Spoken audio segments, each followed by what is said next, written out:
recreating and explaining what happened before based on, again, what we know as evidence. Now you say, oh, wait a minute, now that sounds a little bit airy-fairy. Well, it's not any more airy-fairy to say that evolution is a form of religion. Okay, so basically, let's look at the tact of this. First of all, let me explain to you that I'm here as a pinch hitter. I've not had the opportunity to prepare this.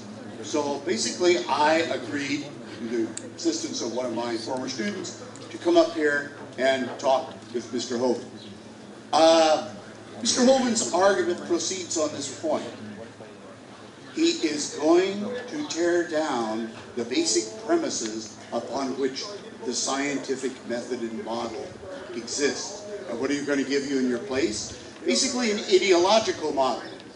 And not just an ideological model, a particular ideological model that historically comes from the Levant, from the region, as you know, that connects that Mediterranean region we know as the Holy Land.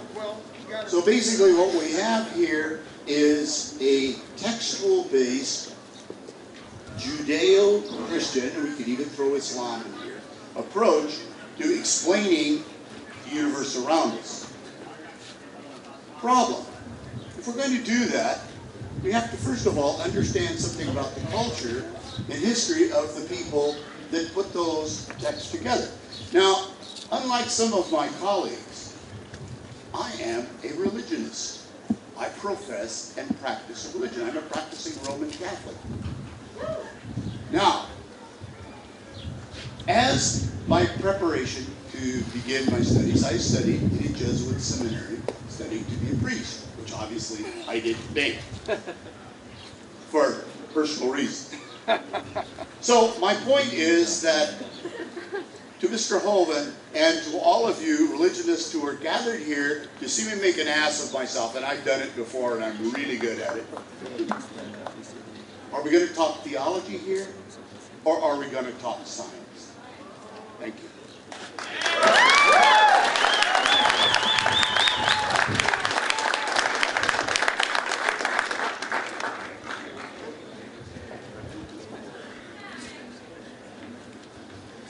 I would absolutely love to talk science. Here's the problem. We wouldn't be able to talk about evolution. And I want to talk about evolution too, so we got to bring religion into this whole discussion on what's going on, because evolution really is a worldview. It is a religion. Now, Mr. Frank said, let's define evolution. He defined evolution as looking back and creating what happened. Frank, not Mr. Frank. Oh, Frank. Okay.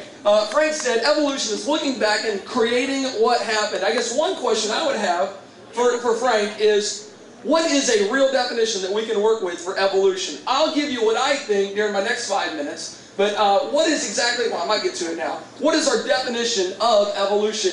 Richard Dawkins said, it is absolutely safe to say that if you meet someone who claims not to believe in evolution, that person is ignorant, stupid, or insane, or wicked, and I'd rather not choose that.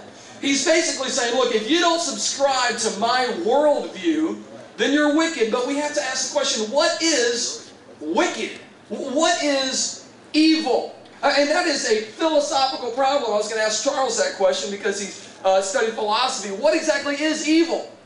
I mean, if we just evolved out of some soup 3 billion years ago, what is evil? Where does morality actually come from if evolution is true? I mean, I thought it was the survival of the fittest. The strongest survive. I've done a little bit of my own research in the field of evolution, specifically the evolution of forks. Yes, ladies and gentlemen, the evolution of forks. Placing together some fragmentary evidence, I believe I've been able to reconstruct the evolution of the fork. Now, my research shows that it started off as a knife, and then slowly, over millions of years, heat and pressure squished the fork into what is now known as the spoon. Incredible. And I'm really glad because those come in handy.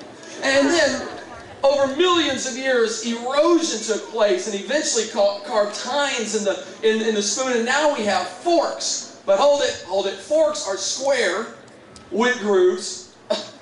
Spoons are round with no grooves. I thought there has got to be a missing link right in there somewhere. Somewhere there's going to be a missing link. And lo and behold, I was flying on an airplane, and I saw the missing link. Behold, the missing link to the fork and the spoon, the spork. Yes, ladies and gentlemen, the evolution of the spoon, or of the fork, is becoming very, very obvious right now. You say, Eric, that is really silly. Well, you know, it gets even better. There's been some mutations along the way that did not survive, unfortunately. They just could not make it. They didn't quite have what needed. Now, there were some obvious frauds. A couple people, you can tell right here. This is a fraud. I mean, somebody glued a fork head onto a spoon handle and tried to trick me. But I didn't fall for that. My trained eye caught that right away. So, Eric, that's really silly. Hey, well, check this out. There's even been a lot of different variations these days. Environment has caused all kinds of different species of forks to be created. You know, evolution is doing the exact same thing. They're putting things in an order that they think makes it look like it could have evolved. You guys have seen those trees of life in the textbook, right? I mean, here you got at the top, you got people and apes and all these different things up at the tips and nodes of the tree branch. And then they go down and they're connected with a line to something else. And yeah, here's where it splits and goes apart. You know what their evidence is, what they're basing their religion on. Their evidence that the things are related is the pin mark that draws the line between them. That is the evidence. That is it. I'll say it again. There is absolutely zero evidence for evolution. If there is some, I'd like to have it presented here. What is the best evidence of the evolutionary worldview being correct? Okay? They say natural selection causes evolution. Well, I got to tell you, I got no problem with natural selection. I actually agree with natural selection. Creationists thought of natural selection first. It's not against science. That goes right along with creation and with science. But I want you to understand, it is selection.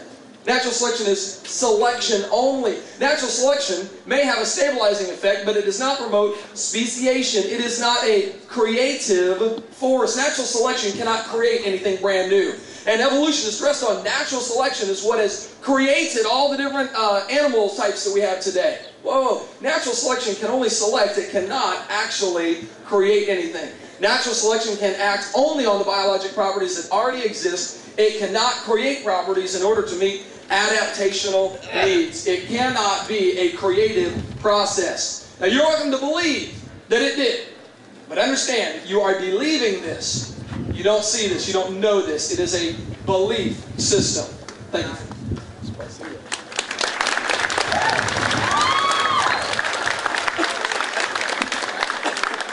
Well, what we've heard here is a rather interesting description of a process that we know as orthogenesis, which frankly has little or nothing to do with evolution as such. And the quote from Richard Dawkins, well, I would be insulted if I read you that, but if you know anything about Mr. Dawkins, he's not a very lovable kind of guy. As a matter of fact, Mr. Dawkins' remark about religion was, he says that I'm against organized religion. Well, let me tell you something, I'm also against disorganized religion. So that's Mr. Dawkins' viewpoint. But Mr. Dawkins' viewpoint doesn't necessarily reflect what evolution is in terms of what we in the scientific community face. He says we're talking about a process that consists of three different discrete parts. The process of fitness, which Mr. Hovind has given you, I think, an adequate description of.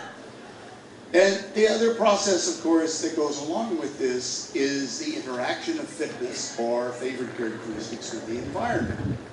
And over time, what we see is through this process is that certain organisms remain and have the fit qualities, and the ones that have lesser fit qualities again die out. So that over time, what we see is the appearance of organisms that have fit qualities.